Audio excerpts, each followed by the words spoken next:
Hello नमस्कार दोस्तों, आशा करता हूँ आपकी तैयारी बहुत ही अच्छी चल रही होगी और आप अपनी बेहतर से बेहतर प्रिपरेशन कर रहे होंगे। जो भाई हमारे जीके गुरु ट्रिक्स चैनल के साथ नए जुड़े हैं उनसे प्लीज़ रिक्वेस्ट है, चैनल को सब्सक्राइब करें और अधिक से अधिक शेयर करें। जिन भाइयों ने अभी तक हमारे जीके गुरु ट्रिक्स चैनल को सब्सक्राइब नहीं किया है, प्लीज़ चैनल को सब्सक्राइब ज़रूर करें। आज की क्लास में हम आपके लिए जो राजस्थान के इतिहास में राजस्थान का एकीकरण का टॉपिक दे रखा है, जिसमें से राजस्थान की कोई भी परीक्षा हो उसमें प्रश्न जरूर आता है। दोस्तों, हर पर एग्जाम में राजस्थान के एकीकरण से क्वेश्चन बनता है, जिसमें आपके लिए हम राजस्थान की अब तक की जितनी परीक्षाएं हुई हैं उनमें पूछे गए प्रश्नों को लेके आए हैं। सभी प्रश्न आपके लिए मोस्ट इम्पोर्टेंट प्रश्न हैं, सभी PYQs प्रश्न हैं, प्रीवियस ईयर परीक्षा में पूछे गए प्रश्न हैं। राजस्थान में अब तक की जितनी परीक्षाएं हुई हैं उनमें पूछे गए प्रश्न हैं जो आपके लिए रामबाण साबित होंगे। राजस्थान के एग्ज़ाम की जिस भी एग्ज़ाम की आप तैयारी कर रहे हैं उसके लिए आपको बेहतर से बेहतर हम इस वीडियो में राजस्थान के एकीकरण के जितने भी प्रश्न आए हैं उनको सॉल्व करा रहे हैं, जो आपके लिए बहुत ही बेहतर साबित होंगे।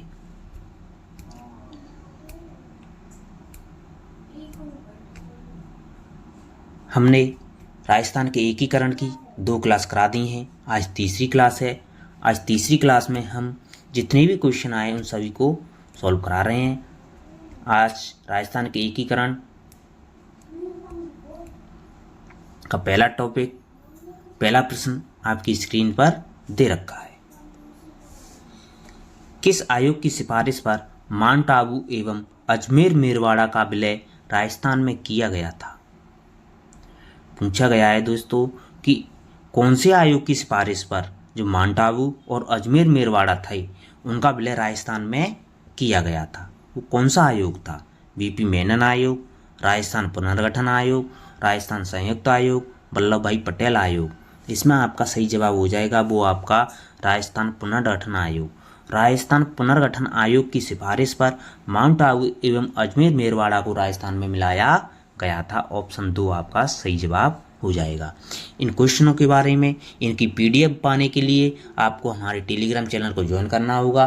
वहां से आपको PDF और भी महत्वपूर्ण जानकारियां मिलती ही रहेंगी। तो जो भाई हमारे टेलीग्राम चैनल पर जुड़ना चाहता है वो वीडियो की डिस्क्रिप्शन में जाए और टेलीग्राम चैनल की लिंक पर क्लिक करे, टेलीग्राम चैनल को भी ज्वाइन कर सकता है, जिस पर आपको महत्वपूर्ण जानकारियाँ और जो वीडियो की YouTube की वीडियो है उसकी PDF भी आपको वहीं मिलेगी टेलीग्राम चैनल पर। और भी डिटेल से पढ़ सकते हैं दोस्तों इन क्वेश्चनों के बारे में। आपका अगला सवाल दे रखा है, राजस्थान को सुनील टप्पा निम्न में से किसकी अनुशंसा पर मिला था? भारतीय संविधान, शंकरराव समिति, P सत्यनारायण राव समिति, राज्य पुनर्गठन आयोग। तो राजस्थान में जो सुनील टप्पा क्षेत्र था वो आपका राज्य पुनर्गठन आयोग की अनुशंसा पर मिलाया गया था। ऑप्शन 4 आपका सही जवाब हो जाएगा। आपका अगला सवाल है, अजमेर मेरवाड़ा का राजस्थान में विलय कब हुआ था? तो अजमेर मेरवाड़ा का राजस्थान में विलय 26 जनवरी 1956, 1 नवंबर 1956, 26 जनवरी 1950, 50, 30 मार्च 1950।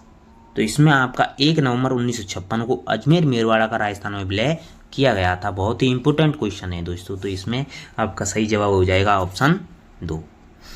जिन भाइयों ने अभी तक हमारी वीडियो को लाइक नहीं किया है उनसे प्लीज़ रिक्वेस्ट है वीडियो को लाइक ज़रूर करें। और जो भी आपके भाई बहन हैं, मिलने वाले हैं, मित्र हैं जो राजस्थान स्टेट की एग्ज़ाम की तैयारी कर रहे हैं उनके लिए वीडियो को अधिक से अधिक शेयर करें, जिससे उनकी प्रिपरेशन अच्छी हो सके। अगला सवाल है आपका, राजस्थान का सिरोंज क्षेत्र किस राज्य में विलय किया गया था? पंजाब, मध्य प्रदेश, उत्तर प्रदेश, मुंबई प्रांत। तो राजस्थान का जो सिरोंज क्षेत्र था वो आपका मध्य प्रदेश में शामिल किया गया था। ऑप्शन 2 आपका सही जवाब हो जाएगा। मध्य प्रदेश के मंदसौर जिले की भानपुरा तहसील का सुनील टप्पा क्षेत्र था वो राजस्थान के झालावाड़ जिले में मिला दिया गया था। तथा कोटा जिले का उपसंगाव सिरोंज क्षेत्र था वो आपको 1 नवंबर 1956 को मध्य प्रदेश में मिला दिया गया था। तो सिरोंज पूर्व में टोंक रियासत में परगना के रूप में शामिल था, जो 1 नवंबर 1956 को मध्य प्रदेश में मिला दिया गया था, मध्य प्रदेश को दे दिया गया था। आपका अगला सवाल है, किसने माउंट आबू के राजस्थान में विलय में महत्वपूर्ण योगदान दिया था? हीरालाल शास्त्री, सिद्धराज ठड्डा, गोकुलभाई भट्ट, विश्वमोहन भट्ट। इसमें आपका सही जवाब हो जाएगा वो आपका गोकुलभाई भट्ट, ऑप्शन 3। आपका अगला सवाल है, राजस्थान में अजमेर के विलय के समय वहाँ का मुख्यमंत्री कौन था? तो राजस्थान में अजमेर का विलय किया गया था जब वहाँ का मुख्यमंत्री कौन था? हरिविलास शारदा, बालकृष्ण कौल, हरिभाऊ उपाध्याय, हीरालाल शास्त्री। इसमें आपका सही जवाब है हरिभाऊ उपाध्याय मुख्यमंत्री थे उस समय, जब अजमेर के विलय के समय वहाँ के मुख्यमंत्री थे वो हरिभाऊ उपाध्याय थे। ऑप्शन 3 आपका सही जवाब हो जाएगा। अगला सवाल है आपका, अजमेर राज्य के प्रथम मुख्यमंत्री कौन थे? बालकृष्ण कौल, हरिभाऊ उपाध्याय, हीरालाल शास्त्री, जयनारायण व्यास। तो अजमेर राज्य था जिसके पहले मुख्यमंत्री थे वो आपके हरिभाऊ उपाध्याय थे। ऑप्शन 2 आपका सही जवाब हो जाएगा। अगला सवाल है आपका, अजमेर के राजस्थान में विलय से पूर्व अजमेर की विधानसभा में सदस्यों की संख्या कितनी थी? तो अजमेर के राजस्थान में विलय से पूर्व अजमेर की विधानसभा में सदस्यों की संख्या थी वो 30 थी दोस्तों। कितनी थी? 30 सदस्य थे। ऑप्शन 3 आपका सही जवाब हो जाएगा। एकीकरण के समय किस मारवाड़ नरेश ने पाकिस्तान में मिलने का प्रयास किया था? हनुमंत सिंह, उमेश सिंह, जसवंत सिंह, कोई नहीं। तो इसमें आपका सही जवाब हो जाएगा वो आपका ऑप्शन 1 हो जाएगा, हनुमंत सिंह। हनुमंत सिंह से वो आपके पाकिस्तान में मिलना चाहते थे। एकीकरण के समय मारवाड़ जोधपुर के राजा थे हनुमंत सिंह, वो पाकिस्तान में मिलने की इच्छा करते थे। उन्होंने भोपाल के नवाब के माध्यम से जिन्ना से मुलाकात भी की थी और टोंक रियासत भी पाकिस्तान में मिलने के लिए इच्छुक थी। जो टोंक रियासत थी वो भी पाकिस्तान में मिलना चाहती थी और जो मारवाड़ जोधपुर के राजा थे हनुमंत सिंह वो भी पाकिस्तान में मिलना चाहते थे। ऑप्शन 1 आपका सही जवाब हो जाएगा। तो आपका अगला सवाल है, आज़ादी के बाद जोधपुर के कौन से शासक अपनी रियासत को एक स्वतंत्र इकाई रखना चाहते थे? महाराजा हनुमंत सिंह, महाराजा उमेश सिंह, महाराजा भीम सिंह, महाराजा भूपाल सिंह। आपका सही जवाब हो जाएगा महाराजा हनुमंत सिंह थे जो जोधपुर में मिलना चाहते थे, स्वतंत्र इकाई रखना चाहते थे। ऑप्शन 1 आपका सही जवाब हो जाएगा। अगला सवाल है आपका, राजस्थान की किस रियासत के एकीकरण के समय जोधपुर राज्य का महाराजा कौन था? उमेश सिंह, विजय सिंह, गज सिंह, हनुमंत सिंह। तो राजस्थान में रियासतों का एकीकरण चल रहा था जब जोधपुर के राजा थे आपके हनुमंत सिंह थे। कौन थे? हनुमंत सिंह। ऑप्शन 4 आपका सही जवाब हो जाएगा। बहुत ही इंपॉर्टेंट क्वेश्चन है दोस्तों। हनुमंत सिंह थे वो पाकिस्तान में मिलना चाहते थे। आपका अगला सवाल है, भारत संघ के हद मिलन पत्र पर हस्ताक्षर करने वाले भारत के प्रथम शासक कौन थे? तो भारत संघ के हद मिलन पत्र पर हस्ताक्षर करने वाले पहले शासक थे वो आपके बीकानेर के सादुल सिंह प्रथम थे। ऑप्शन 3 आपका सही जवाब हो जाएगा। बीकानेर के सादुल सिंह प्रथम थे जिन्होंने हद मिलन पत्र पर सबसे पहले हस्ताक्षर किया था राजस्थान की तरफ से। ऑप्शन 3 आपका सही जवाब हो जाएगा। आपका अगला सवाल है, किशनगढ़ के शासन ने रियासती विभाग के आदेशानुसार हद मिलन पत्र पर कब हस्ताक्षर किए थे? 9 सितंबर 1947, 7 अगस्त 1947, 26 सितंबर 1947, 24 अगस्त 1947। तो किशनगढ़ के शासन ने रियासती विभाग के आदेशानुसार अधिनियम पत्र पर हस्ताक्षर किए थे वो आपके 26 सितंबर 1947 को किए थे। ऑप्शन 3 आपका सही जवाब हो जाएगा। आपका अगला सवाल है, 1945-46 में अखिल भारतीय राज्य जनता सम्मेलन AISPC किस स्थान पर आयोजित किया गया था जिसमें कहा गया था कि केवल उन राज्यों या राज्यों के समूह को जिनकी न्यूनतम जनसंख्या 50 लाख या राजस्व 3 करोड़ रुपए या अधिक का है को ही स्वतंत्र एवं संघीय भारत में स्वतंत्र इकाई का दर्जा दिया जाना चाहिए। आपके ऑप्शन दे रखे हैं उदयपुर, जयपुर, बीकानेर, जोधपुर। तो वो स्थान था वहाँ आयोजित किया गया था अखिल भारतीय राज्य जनता सम्मेलन AISPC, वो आपका उदयपुर में किया गया था आयोजित। ऑप्शन 1 आपका सही जवाब हो जाएगा। अगला सवाल दे रखा है आपका, राजस्थान की सभी रियासतों को मिलाकर राजस्थान यूनियन का गठन करने हेतु 25-26 जून 1946 को राजपूताना, गुजरात और मालवा के नरेशों का सम्मेलन किसने बुलाया था? मेवाड़ महाराणा भूपाल सिंह, जयपुर सवाई मान सिंह, कोटा महाराजा सादुल सिंह, डूंगरपुर महारावल ने। तो सम्मेलन बुलाया था वो मेवाड़ के महाराणा थे भूपाल सिंह ने बुलाया था। ऑप्शन 1 आपका सही जवाब हो जाएगा। आपका अगला सवाल है,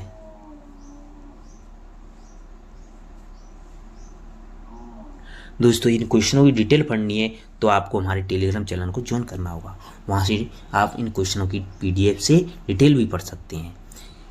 किस शासक ने अन्य शासकों को संविधान निर्मात्री सभा में शामिल होने का आह्वान किया था? बीकानेर के महाराज धीराज सादुल सिंह, भरतपुर महाराजा ब्रजेंद्र सिंह, उदयपुर महाराजा धीराज भूपाल सिंह, जयपुर महाराज धीराज सवाई मान सिंह। तो संविधान निर्मात्री सभा में शामिल होने का आह्वान किया था वो आपका उदयपुर के महाराजा भूपाल सिंह ने किया था। ऑप्शन 3 आपका सही जवाब हो जाएगा। अगला सवाल है आपका, राजस्थान यूनियन का गठन करने हेतु 25-26 जून 1946 को उदयपुर के महाराणा भूपाल सिंह द्वारा किस संवैधानिक सलाहकार भूपाल सिंह द्वारा नियुक्त संवैधानिक सलाहकार कौन था? Shankar Rao, KM Munshi, KM पंडिकर, BP Menon. तो संविधान सलाहकार थे वो आपके KM मुंशी थे। ऑप्शन 2 आपका सही जवाब हो जाएगा। अगला सवाल दे रखा है आपका, राजस्थान की वह रियासत जिसने बाद में अधिमिलन पत्र पर हस्ताक्षर किए थे वो कौन सी थी? धौलपुर, वो करौली, भरतपुर, अलवर, धौलपुर। तो धौलपुर रियासत थी, उसने सबसे बाद में हस्ताक्षर किए थे इनमें से। ये दे रखे हैं ऑप्शन, इनमें सबसे बाद में किए थे वो आपके धौलपुर ने हस्ताक्षर किए थे। आपका अगला सवाल है, सर BT कृष्णमाचारी किस राज्य के दीवान थे? मेवाड़, जोधपुर, जयपुर, जैसलमेर। जो BT कृष्णमाचारी थे वो आपके जयपुर रियासत के दीवान थे, जयपुर राज्य के दीवान थे। ऑप्शन 3 आपका सही जवाब हो जाएगा। आपका अगला सवाल है, वो जयपुर से पहले राजस्थान की राजधानी कहाँ थी? उदयपुर, बीकानेर, कोटा, आमेर। तो जयपुर से पहले राजधानी थी आपकी उदयपुर भी थी, कोटा भी थी इनमें से। तो जयपुर से पहले जस्ट पहले थी वो आपकी उदयपुर थी। ऑप्शन 1 ही आपका सही जवाब है और 3 भी आपका सही जवाब है। तो इसमें कन्फ्यूज होने की ज़रूरत नहीं है। वैसे इसमें जवाब माना गया है तो 1 और 3 दोनों ही सही हैं। तो जयपुर से पहले राजस्थानी राजधानियाँ कहाँ थीं? राजधानी कहाँ थीं? तो आपकी उदयपुर थी और कोटा भी थी। तो इसमें ऑप्शन 1 भी सही है, ऑप्शन 3 भी सही है। आपका अगला सवाल है, राजस्थान एकीकरण के समय रियासतों द्वारा संघ या राज्यों के निर्माण के लिए प्रयास किए गए इसके संदर्भ में असत्य कथन का पहचान करना है दोस्तों। बीकानेर महाराजा सादुल सिंह लोहारू को विलय करने का इच्छुक था। बिल्कुल सही है दोस्तों कथन। कोटा के महाराजा भीम सिंह ने हाड़ौती संघ के निर्माण के लिए प्रयत्न किया था दोस्तों, बिल्कुल सही है। डूंगरपुर के महाराजा लक्ष्मण सिंह ने बांगड़ राज्य के निर्माण के लिए प्रयास किया था, बिल्कुल सही है। चौथा ऑप्शन है आपका, जयपुर शासक ने संघ बनाने की कोई प्रयास नहीं, ये गलत है। संघ बनाने का प्रयास किया था। जयपुर नरेश ने अपने प्रधानमंत्री BT कृष्णमाचारी के माध्यम से राजस्थान संघ बनाने का प्रयास किया था। इसमें नहीं दे रखा तो ये गलत हो जाएगा। ऑप्शन 4 ही आपका इसमें सही जवाब होगा। अगला सवाल है, नव राजस्थान के एकीकरण में राजधानी के मुद्दे को हल करने हेतु एक कमेटी का गठन किया गया था जिसके अध्यक्ष कौन थे? Colonel TT Puri, BP Menon, BR Patel, Shankar Raodev. तो इसके अध्यक्ष से वो आपके BR पटेल थे। ऑप्शन 3 आपका सही जवाब हो जाएगा। दक्षिणी राजपूताना के छोटे राज्यों को एकीकृत करने के लिए किसने हाड़ौती संघ बनाने का प्रस्ताव दिया था? BN गाडगिल, NV गाडगिल, महाराजा वीर सिंह कोटा, महाराजा बहादुर सिंह बूंदी, गोकुल लाल असावा। तो कोटा के महाराजा भीम सिंह थे जिन्होंने हाड़ौती संघ बनाने का प्रस्ताव रखा था। ऑप्शन 2 आपका सही जवाब हो जाएगा। कोटा के महाराज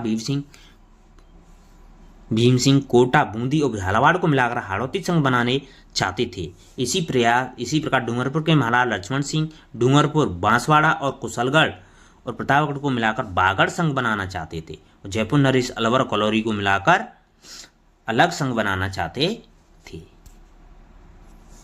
आपका अगला सवाल है, पूछा है दोस्तों कि कौन सा कूट सुमेलित नहीं है। राजस्थान एकीकरण का चरण और राजस्थान एकीकरण की दिनांक दे रखी है, एकीकरण की दिनांक। तो प्रथम चरण है जिसका सुमेलित नहीं पूछा है दोस्तों। प्रथम वो तृतीय चरण है, वो 18 अप्रैल 1948 को किया गया था। बिल्कुल सही है दोस्तों। चतुर्थ चरण है 30 मार्च 1948, नहीं। चौथा चरण है वो 30 मार्च 1949 को किया गया था, 1949 को किया गया था। तो यही गलत हो जाएगा। तो इसमें गलत पूछा है, सम्मिलित नहीं है। तो ऑप्शन 2 ही आपका सही जवाब हो जाएगा, ऑप्शन 2। आपका अगला सवाल है,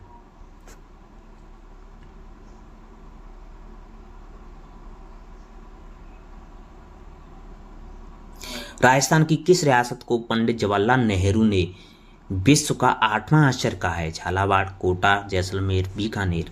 तो जैसलमेर रियासत को पंडित जवाहरलाल नेहरू ने विश्व का 8वां आश्चर्य, 8वां अजूबा कहा है। ऑप्शन 3 आपका सही जवाब हो जाएगा।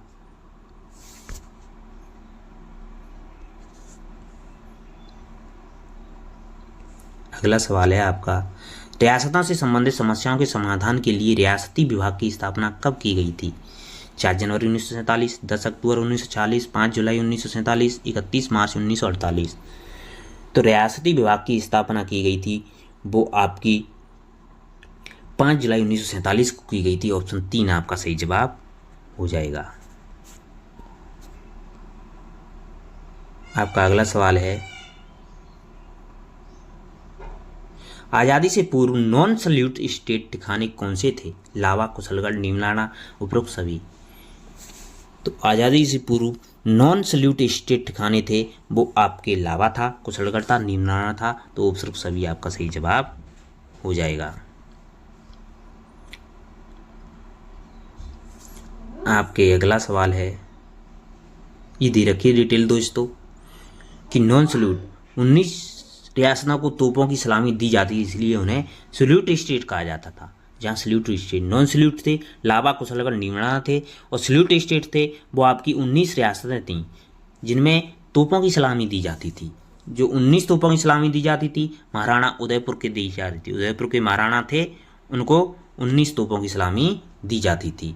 और 17 तोपों की सलामी दी जाती थी वो आपकी बीकानेर के महाराजा थे, और जोधपुर के महाराजा, भरतपुर के महाराजा, उदयपुर के महाराजा, कोटा के महाराज, बूंदी के महाराज, करौली के महाराज और टोंक के नवाब को 17 तोपों की सलामी दी जाती थी। और 15 तोपों की सलामी अलवर के महाराजा थे, धौलपुर के महाराजा, बांसवाड़ा के महाराजा, डूंगरपुर के महारावल, जैसलमेर के महारावल, सिरोही के महाराजा और किशनगढ़ के महारावल, प्रतापगढ़ के महारावल। इनको 15 तोपों की सलामी दी जाती थी।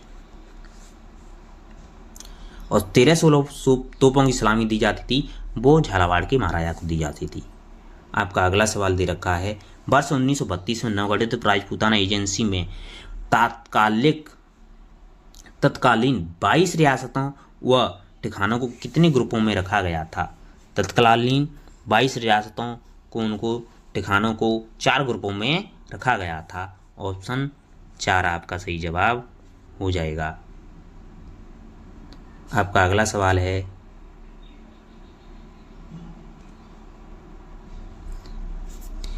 राजस्थान के राजनीतिक एकीकरण की प्रक्रिया में कुल कितना समय लगा था। तो राजस्थान का एकीकरण हुआ था जिसमें समय लगा था वो आपका लगा था 8 वर्ष 7 माह 14 दिन का समय लगा था। तो ऑप्शन 2 आपका सही जवाब हो जाएगा। 8 वर्ष 7 माह 14 दिन का राजस्थान के एकीकरण में कुल समय लगा था। ऑप्शन 2 आपका सही जवाब हो जाएगा।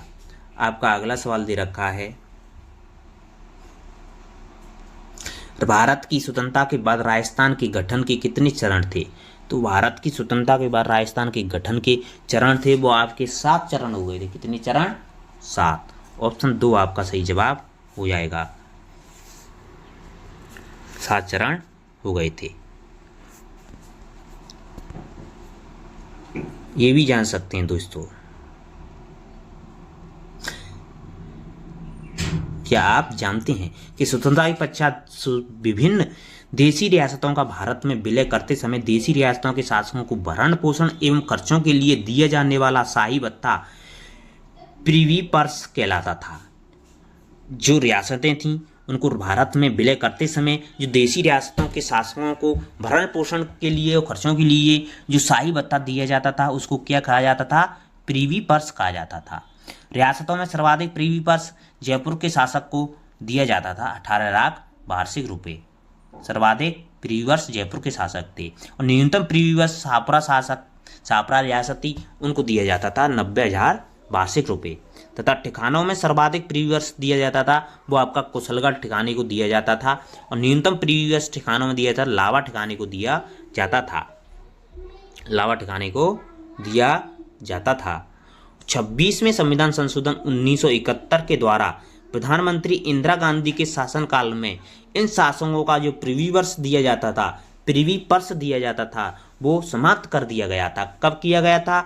26वें संविधान संशोधन 1971 के द्वारा, जब प्रधानमंत्री इंदिरा गांधी थी, जब जो शासकों को प्रीवी पर्स दिया जाता था उसको समाप्त कर दिया गया था। बेहद महत्वपूर्ण सवाल है दोस्तों, बहुत ही महत्वपूर्ण सवाल है कि 26वें संविधान संशोधन 1971 के द्वारा प्रीवी पर्स को समाप्त किया गया था प्रधानमंत्री इंदिरा गांधी के काल में। थैंक यू दोस्तों, धन्यवाद। आशा करता हूँ आपको वीडियो बहुत ही अच्छी लगी होगी, बहुत ही पसंद आई होगी। तो वीडियो को लाइक करें और अधिक से अधिक शेयर करें। Thank you. अपनी तैयारी को जारी रखें। धन्यवाद।